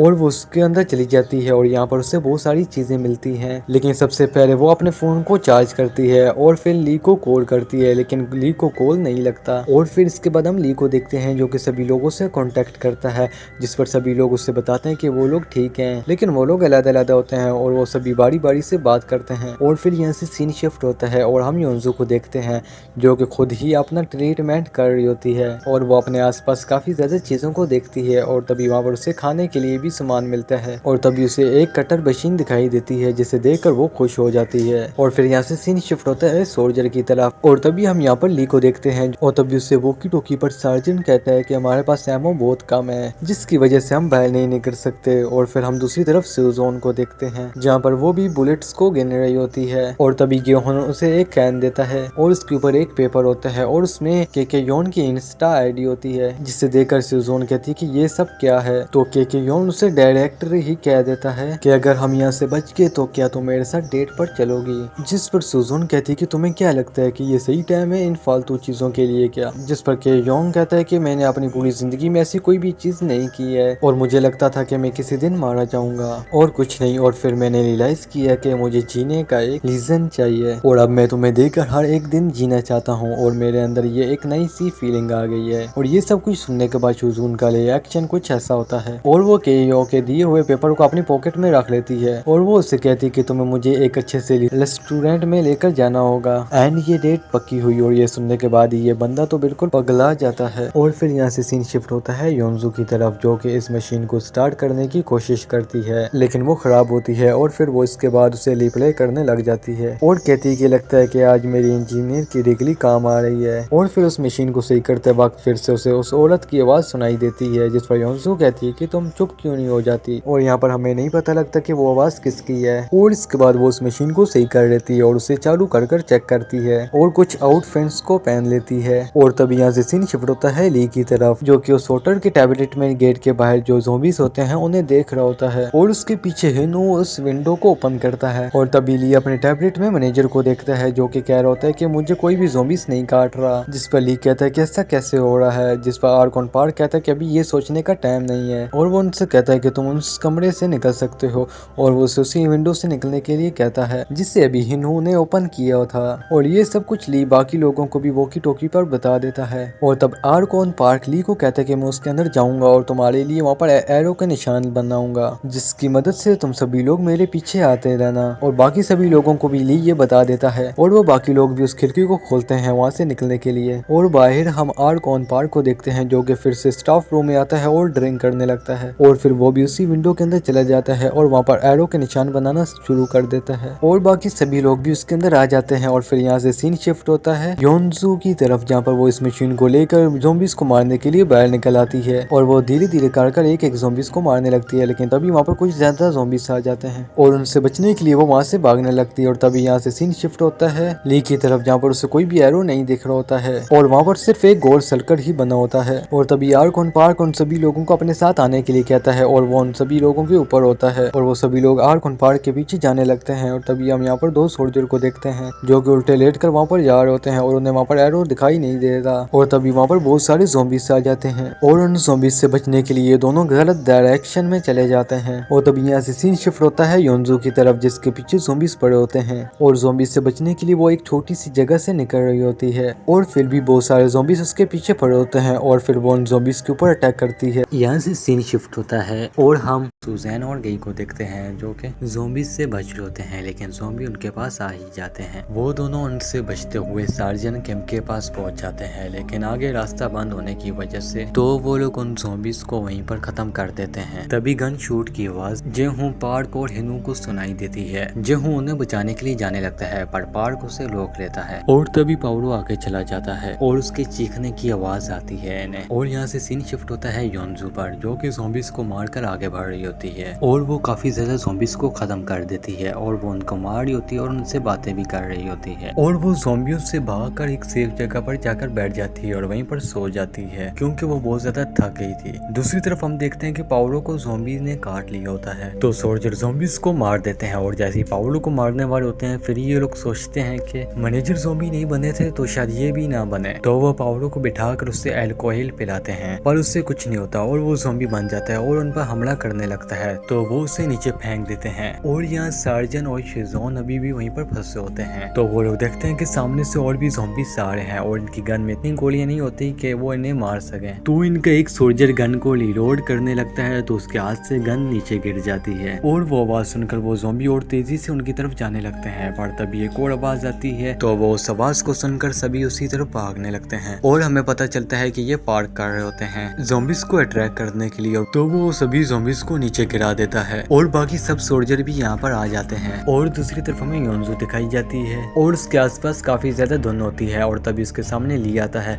जिसके हाथ में ज़ॉम्बीज ने काटा होता है और वो योनजू को बोलता है कि मुझे मुझे मार डालो वरना मैं भी ज़ॉम्बी बन जाऊंगा। जिस पर योंजू से कहती है कि मैं तुम्हें कैसे मार सकती हूँ, और तभी देखते देखते वो ज़ॉम्बी बन जाता है। और वो जैसे ही योंजू पर हमला करता है तो योंजू की आंख खुल जाती है, मतलब कि वो एक सपना देख ली होती है। और फिर हमें सोल्जर का सीन दिखाया जाता है जहाँ पर सभी सोल्जर एक फ्लोर पर आ जाते हैं। और तभी यहाँ पर दो सोल्जर के बीच में लड़ाई हो जाती है, क्योंकि उनमें से एक सोल्जर ने सोचे समझे बगैर ज़ॉम्बीज पर फायरिंग करने लग पड़ा, क्योंकि उससे लग रहा था कि शोज़ोन को कुछ हो जाता तो उसे या गोली लग जाती तो। और वो दोनों सोल्जर आपस में इतना लड़ते हैं कि एक दूसरे को मारने की तक बात पहुंच जाती है, पर सार्जेंट किम उन्हें रोक देते हैं। और फिर मैनेजर सबको कहते हैं कि अलग-अलग होकर बाहर जाने का रास्ता ढूंढो। और ये सुनकर वो सभी अलग-अलग चले जाते हैं, दो बंदों का ग्रुप बनाकर। और फिर यहाँ से सीन शिफ्ट होता है योंजू पर, जो कि इधर उधर घूम रही होती है। और तभी उससे सॉन्ग की आवाज आती है, और वो आवाज सभी लॉस्ट फोन सेंटर से आ रही होती है। और जैसे ही वो डोर खोलकर अंदर जाती है तो वहाँ पर काफी ज्यादा लोग होते हैं जो कि जिंदा होते हैं। और योंजू इस बंदे को पहचान लेती है जो कि गाना गा रहा होता है। और फिर यहाँ से सीन शिफ्ट होता है सोल्जर पर, जहाँ पर वो सभी लोग लिफ्ट के पास खड़े होते हैं, पर लिफ्ट के अंदर जाने की किसी की भी हिम्मत नहीं होती, क्योंकि वो पूरी तरह से खून से भरी होती है। और तभी इनू को कंस्ट्रक्शन एलिवेटर मिल जाती है, और इनू सभी को बुलाता है और कहते हैं कि हम शायद इसमें से ग्राउंड फ्लोर तक जा सकते हैं, पर किसी को जाकर सबसे पहले चेक करना होगा। इनू कहता है कि कौन जाएगा नीचे, पर सबके सब पीछे हट जाते हैं। पर ली उस एलिवेटर से नीचे जाने के लिए रेडी होता है। और फिर यहाँ से सीन शिफ्ट होता है योंजू पर, और योंजू से पूछता है कि क्या तुम ठीक हो। और वहाँ पर लोग उसे चेक कर रहे होते हैं कि कहीं ज़ॉम्बीज़ ने तो इसे नहीं काटा। और फिर लोग योंजू को बोलते हैं कि तुम यहाँ पर सेफ लोगी, तो योंजू वहीं पर बैठ जाती है। और फिर ली नीचे चला जाता है, और वो देखते हैं कि वो काम कर रही है।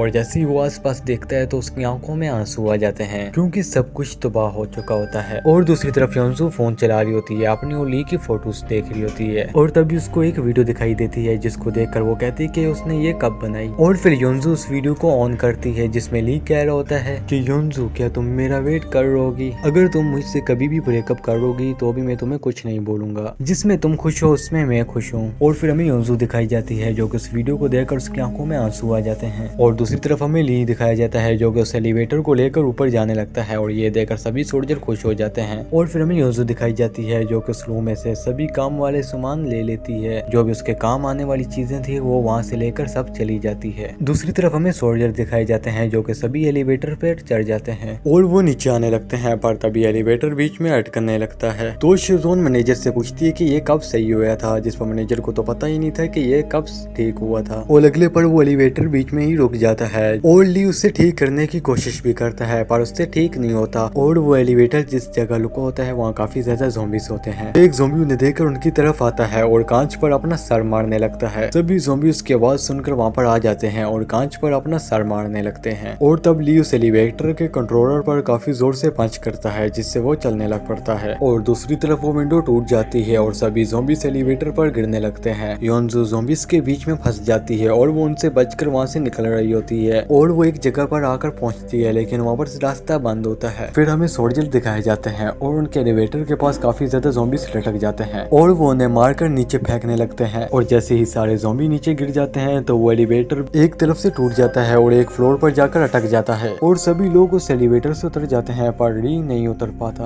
और वो वहाँ से नीचे गिरने लगता है, पर वो थर्ड फ्लोर पर जाकर गिरता है और बेहोश हो जाता है और सभी को लगता है कि वो मर गया है। पर हिनो उसे ढूंढने जाने लगता है। फिर हमें योंजू दिखाई जाती है जो कि ज़ॉम्बीज़ को मारते मारते प्लेटफॉर्म तक पहुंच जाती है, उसी वाले पे जहाँ से वो आई थी। और वो प्लेटफॉर्म इस वक्त बिल्कुल खाली होता है और उससे एक आवाज आ रही होती है, और फिर वो लेवल ट्रैक पर उतरती है और उस आवाज का पीछा करने लगती है। दूसरी तरफ हमें सार्जन दिखाया जाता है जिसे एक ज़ॉम्बी ने काट लिया होता है। इनहू ली को ढूंढने के लिए बोलता है कि वो जिंदा होगा, उससे हमें ढूंढना चाहिए। और एक सोल्जर उस पर चिल्लाता है और कहता है कि वो अब तक मर चुका होगा। फिर वो गुस्से में सोल्जर वहाँ से बाहर चला जाता है, तो वो देखते हैं कि वहाँ पर काफी ज्यादा ज़ॉम्बीज़ होते हैं। फिर हमें ली दिखाया जाता है और उसे जैसे ही होश आता है तो वो देखता है कि एक टेडी बियर उसे खाने की कोशिश कर रहा होता है। ये देखकर ली उस टेडी बियर का फेस निकालता है तो उसके अंदर एक ज़ॉम्बी होता है, तो ली वापस से उसे पहना देता है। दूसरी तरफ योंजू लेवल ट्रैक पर चलती जा रही होती है और तब उसे एक ट्रेन नजर आती है जिसके अंदर काफी ज्यादा ज़ॉम्बीज़ होते हैं। योंजू थोड़ा सा आगे चलती है और तब उसे एक पर्सन नजर आता है, जिसे देखकर पहले तो योंजू समझती है कि वो एक ज़ॉम्बी है, पर वो एक इंसान होता है। योंजू उससे पूछती है कि वो यहाँ क्या कर रहा है, जिस पर वो पर्सन बोलता है कि उसकी बेटी यहाँ गुम होगी और वो उसे ही ढूंढ रहा है। और तब योंजू के माइंड में एक आवाज आ रही होती है,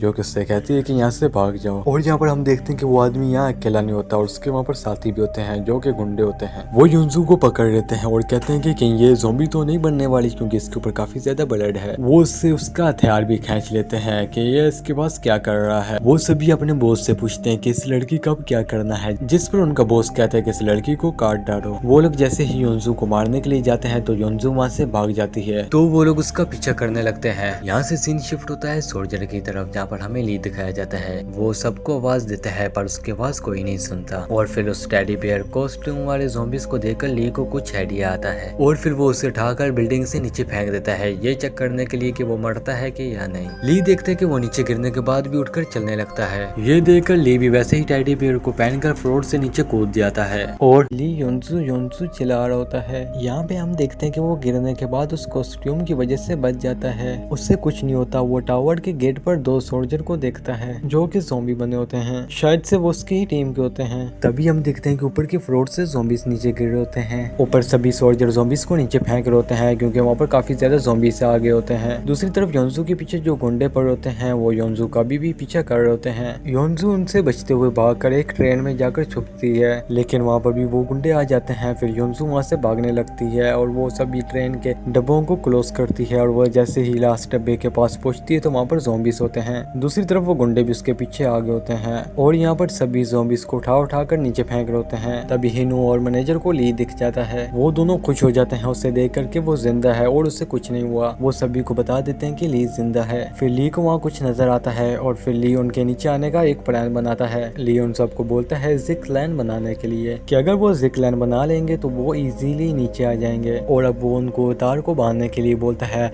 ली भी दिल नीचे तार को ट्रक से बांध देता है और गद्दे बिछा देता है जिससे किसी को चोट ना लगे। एक एक कर सभी नीचे आने लगते हैं पर हिन वो नीचे आने से डर रहा होता है, लेकिन जैसे तैसे कर वो नीचे आ ही जाता है। दूसरी तरफ हम देखते हैं कि वो गुंडे जैसे ही लास्ट डब्बे का गेट ओपन करते हैं तो वो देखते हैं कि वहाँ सिर्फ ज़ॉम्बीज़ होते हैं, योनजू नहीं होती। वो ज़ॉम्बी उन पर हमला कर देते हैं। तब हम योनजू को देखते हैं। योनजू पर सामान रखने वाली जगह पर छुपी होती है। वो ट्रेन से नीचे उतरकर ट्रेन की पटरियों पे आ जाती है। वहाँ पर उससे एक लड़की मिलती है जो कि स्टेशन की स्टाफ होती है। वो योनजू को बचाकर अपने साथ लेकर चली जाती है। दूसरी तरफ सभी सोल्जर नीचे आ चुके होते हैं, लेकिन सार्जेंट किम नहीं आते नीचे। सभी उन्हें नीचे बुला रहे होते हैं लेकिन फिर भी वो नीचे नहीं आते। तो सार्जेंट किम सभी को बता देते हैं कि उन्हें एक ज़ॉम्बी ने काट लिया है, लेकिन फिर भी सभी उन्हें नीचे आने के लिए बोलते हैं कि जैसे पार्क ने दारू पीते पीते खुद को बचाया था वैसे वो भी शायद बचा सकें खुद को। लेकिन फिर भी वो नीचे नहीं आते। सभी उन्हें मनाते हैं लेकिन इसका भी कोई फायदा नहीं होता। दूसरी तरफ वो लड़की योनजू को एक सेफ जगह पर लेकर जाती है, लेकिन वहाँ पर लाशें पड़ी होती हैं। योनजू उससे उन लाशों के बारे में पूछती है। फिर वो लड़की बताती कि ये सब इंसान थे और इन्हें गुंडों ने ही मारा है और ऐसा नहीं होना चाहिए था। फिर वो योनजू को अंदर सेफ जगह पर लेकर चली जाती है। दूसरी तरफ सभी सोल्जर एक सही गाड़ी ढूंढ लेते हैं यहाँ से जाने के लिए। तभी इन्हें एक कार मिलती है सही हालत में और फिर ये सभी उस कार में बैठकर यहाँ से जाने लगते हैं। फिर ली उनसे एक सोल्जर के बारे में पूछता है कि वो क्यों नहीं आया। चोजोन बताती है कि वो बिना बताए वहाँ से चला गया था। फिर ली कहता है कि मुझे बता देना चाहिए था। इसके बाद वो सभी वहाँ से चले जाते हैं। तभी हम उसी सोल्जर को देखते हैं जो किसी टावर के पास होता है और कहीं भी नहीं गया होता है। और उसी टाइम सार्जेंट किम ज़ॉम्बी बनकर नीचे गिर जाते हैं और वो उसे काटने के लिए उसके पास आने लगते हैं और वो उन्हें गोली मारने लगता है। लेकिन तभी उसे अपना फर्स्ट डे सोचने लगता है जब वो उनसे पहली बार मिला होता है, जहाँ पर सार्जेंट किम हमेशा उसके पास ही रहते थे और उसे अपना बेटा मानते थे। और उस सोल्जर का नाम होता है किम सिंह। वो दोनों बहुत ही करीब थे। सार्जेंट किम उसकी डैड की तरह थे, लेकिन वो उन्हें गोली मार देता है क्योंकि उसके पास और कोई ऑप्शन नहीं होता। इसके बाद वो भी वहाँ से चला जाता है। दूसरी तरफ योनजू को एक टेलीफोन मिलता है लेकिन उसमें बैटरी नहीं होती। फिर योनजू बैटरी ढूंढकर उसमें बैटरी लगाती है और अपनी मॉम को कॉल कर सब कुछ बताती है कि वो कैसे सर्वाइव कर रही है। और तभी वहाँ पर वो लड़की आती है और योनजू से कहती है कि धीरे बात करो वरना ज़ॉम्बी आ जाएंगे। फिर योनजू फोन रख देती है और उससे कहती है कि तुम भी अपनी फैमिली को कॉल कर लो, जिस पर वो लड़की कहती है कि बाद में कर लेगी। फिर वो दोनों अपने आप को इंट्रोड्यूस करते हैं। दूसरी तरफ सभी सोल्जर ककास से सफोकेशन की तरफ जा रहे होते हैं लेकिन आगे रास्ता बंद होता है। तभी पार्क मैनेजर कहते हैं कि उन्हें यहाँ से जाना चाहिए क्योंकि उनका नशा उतर चुका है और वो कभी भी ज़ॉम्बी बन जाएंगे। तभी ली कहता है कि ये पास में ही एक चाइनीज रेस्टोरेंट है और यहाँ उन्हें कुछ मिल सकता है। और सभी उस गाड़ी से उतर जाते हैं और अंदर चले जाते हैं और यहाँ पर पार्क मैनेजर ड्रिंक करने लगता है। यहाँ ली योनजू योंजू को कार करता है पर योंजू कार नहीं उठाती और इधर शिजोन और सोल्जर को खाना खाने के लिए कुछ मिल जाता है और वो दोनों खाना खाने लगते हैं। तो सोल्जर बोलता है कि ये हमारी डेट चल रही है। फिर शिजोन इस सोल्जर को अपनी आईडी देती है जिस पर ये सोल्जर बहुत ही ज्यादा खुश हो जाता है। इनू और मैनेजर दोनों ही ड्रिंक कर रहे होते हैं। ली योंजू की मोम को कॉल करता है जिस पर योंजू की मोम कार उठा लेती है। योंजू की मोम ली को बताती है कि योंजू एक्सट्यूअर लेवल स्टेशन पर फंसी हुई है। तभी हिनू को एक बच्चा दिखता है। हिनू उस बच्चे को बचाने के लिए जा रहा होता है पर मैनेजर उसे रोक लेता है क्योंकि वो एक ज़ॉम्बी होता है जिस पर हिनू बहुत ही ज्यादा सैड हो जाता है। दूसरी तरफ योंजू को वो लड़की बोलती है कि सब कुछ ठीक हो चुका है मुझे लगता है और अब वो यहाँ से निकल सकते हैं। वो योंजू को कहती है कि वो जाकर शटर ओपन करेगी जिस पर योंजू कहती है कि वो भी साथ में चलेगी लेकिन वो मना कर देती है। तो वो कहती है कि अगर शटर ऑन हुआ तो समझ जाना कि काम हो गया और फिर वो उधर से चली जाती है। दूसरी तरफ ली उन सभी को जाने के लिए बोलता है और वो कहता है कि उसका सफर यहीं तक था और वो उन सभी से कहता है कि सभी को अपनी अपनी फैमिली के पास जाना चाहिए और उन्हें बचाना चाहिए। ली उन सभी से अलग हो जाता है और स्टेशन चला जाता है। वहाँ का दरवाजा बंद होता है तो वो दरवाजे को तोड़कर अंदर चला जाता है लेकिन अंदर ज़ॉम्बीज़ होते हैं और वो ज़ॉम्बीज़ को मारता है। फिर हमें दिखाया जाता है कि दूसरे दरवाजे से ज़ॉम्बीज़ अंदर आ रहे होते हैं तो वो फटाफट जाकर उस दरवाजे को बंद कर देता है और वो जोर जोर से योंजू योंजू चलाने लगता है। दूसरी तरफ योंजू को भी ली के पास सुनाई दे जाती है। ली और जोर जोर से चलाने लगता है तो योंजू को भी यकीन हो जाता है कि ये ली ही है और योंजू भी ली को आवाज देने लगती है और उसे बताती है कि वो इस तरफ है। ये सुनकर ली उसकी तरफ भागने लगता है सभी ज़ॉम्बीज़ को मारते हुए। तो दूसरी तरफ योंजू भी वहाँ से बाहर निकल आती है लेकिन इधर ली के ऊपर 3 ज़ॉम्बीज़ हमला कर देते हैं। दूसरी तरफ योंजू ली चिल्ला कर आ रही होती है तभी उसे सामने से ली दिखाई देता है जो कि उसकी तरफ ही आ रहा होता है और वो ज़ॉम्बी बन चुका होता है। वो उसे काटने के लिए आ रहा होता है। फिर तभी पीछे से उसे कोई गोली मार देता है तो वो ज़ॉम्बी ली नहीं होता, ली उसके पीछे खड़ा होता है। फिर तभी ली और योंजू भागकर एक दूसरे को गले लगाते हैं और वो दोनों मिल जाते हैं। फिर ज़ॉम्बीज़ से बचकर आगे बढ़ रहे होते हैं। तभी हम देखते हैं कि आगे और भी ज़ॉम्बीज़ होते हैं तो योंजू अपना चाकू निकाल लेती है जिस पर ली कहते हैं कि ये क्या है, जिस पर योंजू कहती है कि ये मेरा हथियार है। ली उन ज़ॉम्बीज़ को गोली मारने जा रही होता है कि तभी उन्हें कुछ और मार देता है और वो कोई और नहीं बल्कि उसके ही पार्टनर होते हैं। वो सब भी यहीं आ गए थे इन्हें बचाने के लिए। तो ली कहते कि आप सब अपनी फैमिली के पास नहीं गए जिस पर शिजोन कहती कि वो सब ठीक हैं तो हम यहाँ पे आए। तो वो सभी बोलते हैं कि वो एक टीम है इसलिए वो एक साथ मिलकर काम करेंगे और आगे बढ़ेंगे और एक एक कर सभी की फैमिली के पास जाएंगे। ली कहता है कि हाँ इससे बेहतर आइडिया कोई नहीं है। योंजू बोलती कि ये सब कौन है जिस पर ली कहता है कि ये सभी हमारे दोस्त हैं। तो वो सभी वहीं पर जाते हैं जहाँ पर योंजू को वो लड़की लेकर गई थी। इनू योंजू से पूछता है कि वो लाशें कैसी हैं और वो कब से यहाँ पर पड़ी हैं। तो योंजू उन्हें बताती है कि जब से वो यहाँ पर आई है तब से पड़ी है यहाँ पर। तभी योंजू सबसे उस लड़की के बारे में बोलती है कि उससे आने दो फिर हम सभी यहाँ से जाएंगे। फिर हिनू ली को बाहर लेकर जाता है उन लाशों के पास और ली को बताता है कि वो लड़की 10 घंटे पहले ही मर चुकी है। इसका मतलब ये था कि जो योंजू की हेल्प कर रही थी वो लड़की दरअसल एक हाथमा थी जो कि उससे बचाने के लिए आई थी। तभी योंजू बाहर आ जाती है और कहती है कि क्या हुआ। हिनू कहते हैं कि कुछ नहीं, उसने उस लड़की को देखा है बाहर जाते हुए और अब सभी ही बाहर चले जाते हैं सोसॉफ स्टेशन की तरफ। योंजू ली को एक कैसेट देती है जो कि उसने उस टाइम रेस्टोरेंट से उठाई थी जिन्हू और एलेक्स के साथ। तभी वो सभी एक पुल पर आ जाते हैं और वो सभी उतर जाते हैं वहाँ का व्यू देखने के लिए। वहाँ का व्यू बहुत ही सुंदर था पर सब कुछ तबाह हो चुका होता है और वहाँ पर कुछ नहीं बचा होता है। तभी दूसरी तरफ एक बम ब्लास्ट होता है। ये देखकर वो दोबारा से गाड़ी में बैठ जाते हैं और वहाँ से निकल जाते हैं और वो अपने सफर में आगे बढ़ने लगते हैं। और ये दिखाते हुए ये ड्रामा यहीं पर एंड होता है और इसी के साथ ये सीरीज भी यहीं पर एंड होती है। अगर आपको ये सीरीज अच्छी लगी है तो हमें कमेंट में लाजमी बताएं और हमारे इस वीडियो को लाइक करें और हमारे चैनल को सब्सक्राइब करें ऐसी नई नई सीरीज देखने के लिए। और अब हम आपको मिलेंगे अगली वीडियो में, तब तक के लिए गुड बाय।